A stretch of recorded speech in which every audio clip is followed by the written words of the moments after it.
जो पल पर नाम वैसा दुख, वैसा भीषण दुख हो, लेकिन नाम नहीं छूट रहा हो तो उस दुख की बलिहारी लेनी चाहिए। वैसा दुख भगवान खुद दे, वैसा दुख लाडली जी खुद दे, श्यामा जी खुद दे।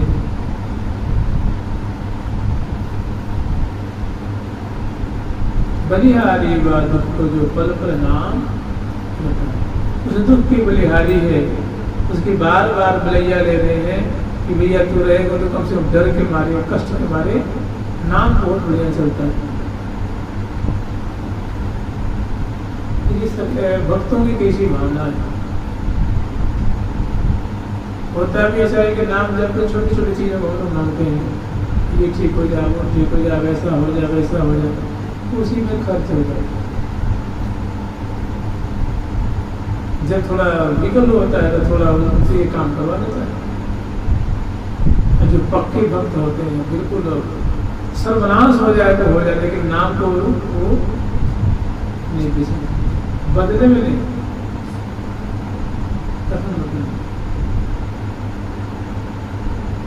तो ऐसे भक्तों के लिए इसे नहीं थे रंका बंका, लंका बंका, तो उनके पीछे ठाकुर चलते कुछ मांग ले लिया, कुछ मांग ले, तो नाम किसी भी होना करे कि भाई वो तो कुछ मांगता नहीं, मैं क्या नहीं कुछ कहे जो तो कुछ। हमारी तो इच्छा है कि मैं उनको वो बस थोड़े से कुछ मुख से निकाले तो सही, वो कुछ कहते नहीं, तुम कुछ कह दो तो सिफारिश कर दो, तुम कुछ कहें तो हम कुछ, हम तो लड़ाई दे करेंगे। ऐसे भक्तों के लिए ठाकुर जी तो पीछे पीछे डोले, मैंने मुख देखते रहते, सारा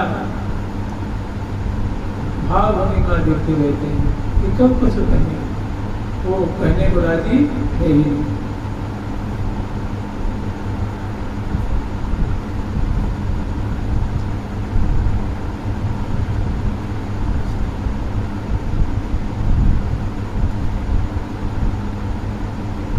तो इससे सर्व सिद्धि होगी, सर्व सिद्धि, सब प्रकार की बातें मिल जाएंगी। लेकिन बुद्धिमान वही है, विवेकी वही है, चतुर वही साधक है जो इसके बदले में कुछ न लेकर के। एक और बात है, एक और बात ध्यान देने की बात है कि हमारे महावाणी में एक मंगलता मनमोद प्रदा दायक सुधा समेत राज करो बलिदान यह दंपति सहज स्नेह। सदा यह राज करो बलिदान दंपति को सुख सहज स्नेह। सुमंगलदा मनमोद प्रदा रसदायक लाय सुधा कुसुमेह। जीवावन जी उपजीविन के उर आंध बेली बढ़ावन ये। श्री हरिप्रिया मनोरथ के गण, श्री हरिप्रिया श्री हरि की प्रिया लाडली श्यामा, श्री हरिप्रिया मनोरथ के गण, अपने आश्रित जन के मनोरथ को पूर्ण करने, मनोरथों को हजारों लाखों में कितने भी उसके मनोरथ हैं।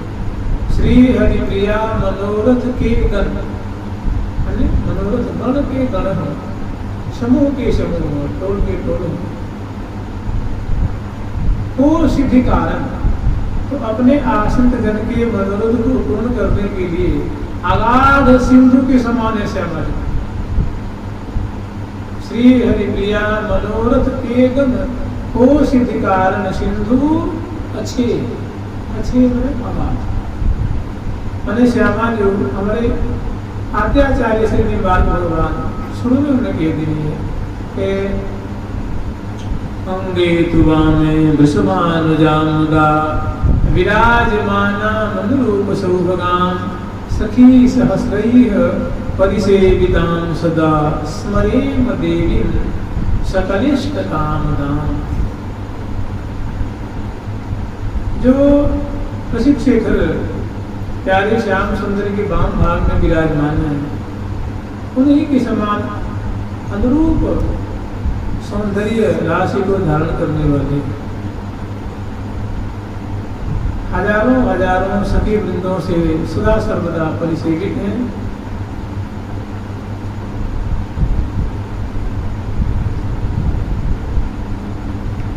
और जो अपने आश्रित जन के समग्र मनोरथों को पूर्ण करते हैं, सकलिष्ट काम दान, समग्र मनोरथों को पूर्ण करने वाली हैं। ऐसी जो देवी है, देवी मैंने जो प्यारे श्याम सुंदर की संग दिव्यती क्रीड़ती खेलती, जो सदा सर्वदा उनके संग क्रीड़ा कर रही है, ऐसी जो क्रीड़ाशीला है, तो क्रीड़ा परायण जो लाडली जो है श्यामा जो है, उनका हम स्मरण कर, उनका नाम जपते हैं, उनका नाम लेते हैं, राधा श्री राधा श्री राधा श्री राधा श्री राधा स्मरेम। ऐसी क्रीड़ा परायणा श्री श्यामा जी का हम स्मरण कर रहे हैं, स्मरण करते हैं,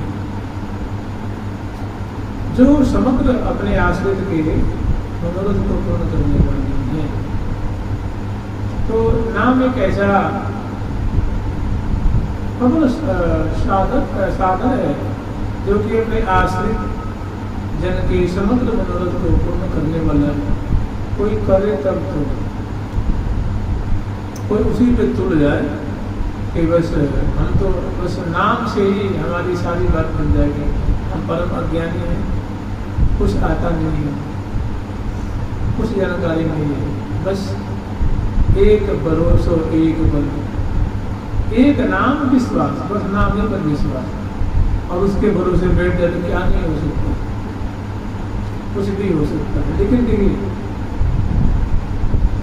नाम पे भरोसा हो जाना सबके बस की बात, बड़े बड़े को नहीं हुआ, बड़े बड़े सिद्धों को नहीं हुआ, तो उनकी क्या चाहिए।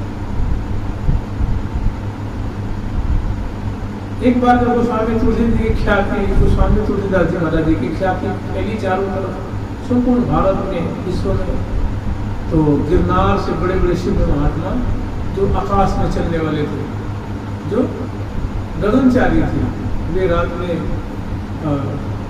श्री गोस्वामी जी के पास आए, बोले महाराज जी सिद्धि आपने कहाँ से प्राप्त की, योग से किया है कि भक्ति से किया है कि तप से प्राप्त किया है। तो उन्हें कहा योग न सिद्धि न भक्ति बल, केवल नाम आधार, हमने केवल जीव से नाम लिया है, उसी का हमारे में न तो कोई प्रेम है, ना हमारे में कोई तपस्या है, ना मेरे में कोई हमने हमारे पास कोई व्रत है, ना कोई अनुष्ठान है, ना हम भक्ति योग जानते हैं, ना हम कर्म योग जानते हैं, ना हम ज्ञान योग जानते हैं। हमारे गुरुदेव ने बस नाम श्रवण करा दिया था। अब ऐसे ही नाम में राम बोला है ना, तो बताइए जिन्होंने माँ के गर्भ से निकलते ही बाहर आते ही सभी बच्चे रोते हैं, रोते हैं बच्चे, उन्होंने क्या कहा था, राम राम राम, और 3200 दांत मौजूद थे, और सबके प्राय बच्चों के जन्म होते हैं 9 महीने के बाद, उनका जन्म हुआ था 12 महीने के।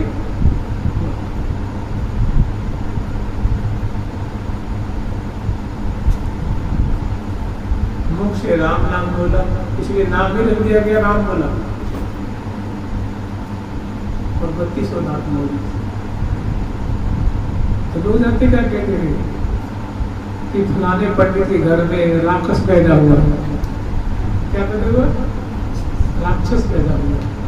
अरे भैया बाबे घर तो देखा मतीरा कहीं दृष्टि पर गिर रहा तो टुकड़ा पता ना तेरे बच्चे मर जाएंगे, बीमारी हो जाएगी, तू मर जाएगा। देखो भक्तों से कितना प्रेम करते हैं ना। तो गोस्वामी जी ने कहा केवल नाम आधार, जो कुछ आप देख रहे हैं वो एकमात्र भगवान नाम का एक छोटा सा प्रभाव है।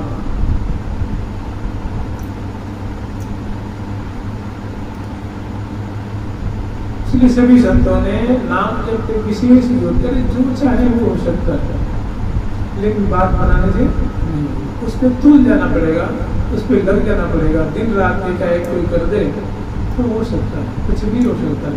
भगवत दर्शन होगा, प्रिया सबके सामने प्रकट हो जाएंगे, जमुना जी उसके सामने प्रकट हो जाएंगे, वृंदावन धाम उसके सामने प्रकट हो जाएंगे, हनुमान जी प्रकट हो जाएंगे, गणेश जी प्रकट हो जाएंगे, दुर्गा जी प्रकट हो जाएंगे, गरुड़ जी प्रकट हो जाएंगे, भगवान शंकर प्रकट हो जाएंगे, बड़े बड़े सिद्ध महात्मा।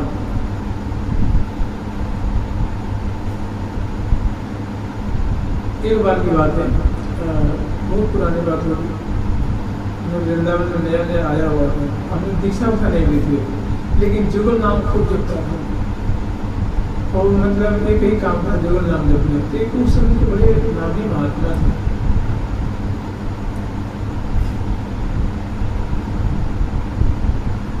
उन्होंने 3 संकल्प किया था।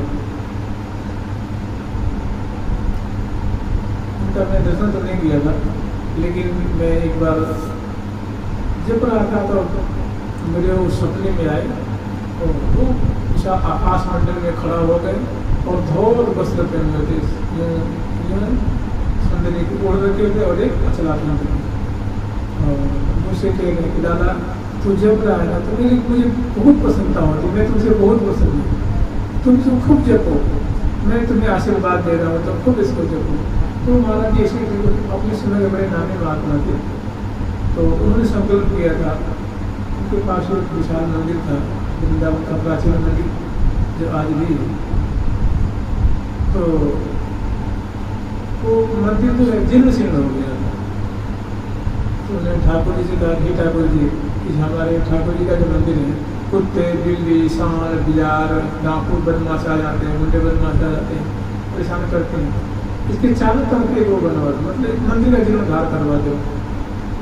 तो ठाकुर जी जाके सपना दिया बिरला जी, उस समय लक्ष्मी जुगल किशोर बिरला जी थे, जुगल किशोर बिरला जी श्री हनुमान प्रसाद को डालने के समय उनकी बड़ी उनसे मैत्री थी उनकी। तो ठाकुर जी ने उनको जाकर जुगल किशोर जी महाराज ने जाके जुगल किशोर जी ठाकुर ने जुगल किशोर बिरला को स्वप्न में देख, वृंदावन में कि मेरा भक्त रहता है, तुम जाकर उसके मंदिर को जीर्णोद्धार कराओ। तो चारों एक कमरे कुटिया कुआं बावरी रसोई घर संतों के लिए घर ठाकुर जी का मंदिर और सब पानी या सारी व्यवस्था उन्होंने बड़ा अपना सौभाग्य माना। और आकर के एक होता था कि हमारा जो शरीर छूटे इस तिथि के नाम लेते हुए छूटे, वैसा ही। और एक ब्राह्मण बालक आ जाए जो हमारे बाद इस आश्रम की व्यवस्था को चलाते, तो 8-10 वर्ष का बालक आ गया, तो हम सुनाया करते थे जैसी मतलब उनकी जैसी भावना थी। तो जितनी भी ये बातें जैसी भी हम कोई कह रहे तो बड़ी तुच्छ बातें हैं, क्या है तो कुछ भी नहीं है, ये तो भूस के समान है। कह सकते हैं कि भाई संत महात्मा की ऐसी भी बातें क्यों मांगे उन्होंने, और ठाकुर जी नाम क्यों मांगे भाई।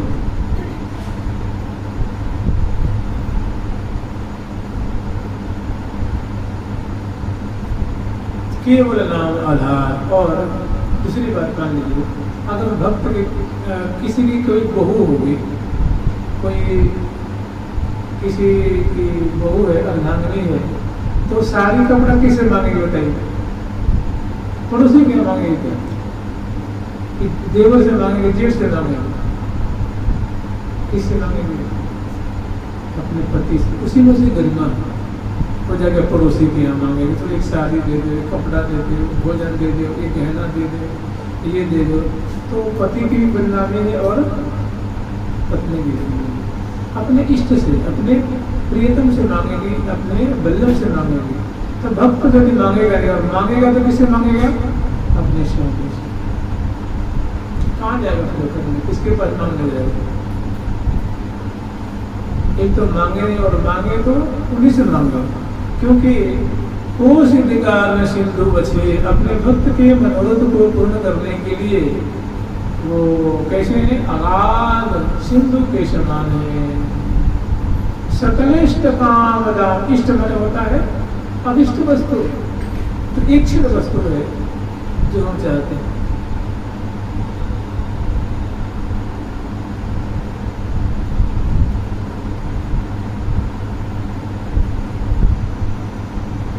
और एक बात तो आप समझ लीजिए कि नाम जप में रुचि होनी छोटी मोटी बात नहीं है। हम जब रुचि हुए समय जो है तपस्या भी कर लेनी है, व्रत कर लेनी है, अनुष्ठान कर लेनी है, शास्त्र पढ़ लिया है, सारी जो बातें उसने परमात्मा के सारे साधन कर लिए हैं, तब अंत में उसको नाम में रुचि होती है। नाम में उसने नाम को प्राण के समान मानने लगा और हमेशा नाम स्मरण करेगा। नाम स्मरण देखिए, अभी कुछ वर्ष पहले की बात है, एक परम पूज्य श्री रामकृष्ण दास बाबा, पंडित बाबा के नाम से बड़े विख्यात है। उन्होंने 20 वर्ष की अवस्था में 6 शास्त्र पढ़ लिए थे और गौड़ीय संप्रदाय के समग्र भक्ति पर जो ग्रंथ है उनका भी सारा अध्ययन किया था और चारों संप्रदाय ग्रंथों का सारा उन्होंने अध्ययन किया था 20 वर्ष की अवस्था में। इसीलिए उनको लोगों ने ऐसा उनका प्रखर वैदुष्य था, उनका नाम जो रख दिया पंडित बाबा, पंडित बाबा, पंडित बाबा, पंडित बाबा। फिर उन्होंने इतने शास्त्रों को अध्ययन करने के बाद गुरुदेव से दीक्षा लेते, गुरुदेव ने कहा कि पंडित सभी पंडितों की पंडिताई इसमें है कि भगवान नाम का आश्रय लिया जाए। ठीक है, जाओ नाम जप करो। तो श्री कृष्ण चैतन्य महाप्रभु ने अपने पार्षदों को दिया था, वही नाम मेरे को गुरुदेव ने दिया था और वही नाम मैं आपको दे रहा हूँ। सकल शास्त्रों का एक साइंस का जप करो। जप किया तो आप लोग सुनिए क्या नहीं हुआ। एक बार समझिए क्या हुआ। एक बार मेरे सामने श्री जी ठाकुर जी प्रकट हुए, तो पूछा तो कहाँ से आए? तुमने कहा ये प्रियलाल मैं तो कुछ जानू नहीं हूँ, हम गुरु के कहवे थे हमने ये अनुष्ठान करो। अच्छा तो तेरी कची इच्छा ना है? कोई हमारी कची इच्छा, गुरु जी की बस इच्छा है, गुरु जी ने आज्ञा कर दी तो हमने ये ठीक है। तुम्हारी इस भक्ति से हम बड़े प्रसन्न हैं, तुम्हारे अनुष्ठान से हम बहुत प्रसन्न हैं बाबा, तुम जाओ राघव की गुफा में रहकर भजन करो। राघव की गुफा है ना, उसरी जो गुफा है,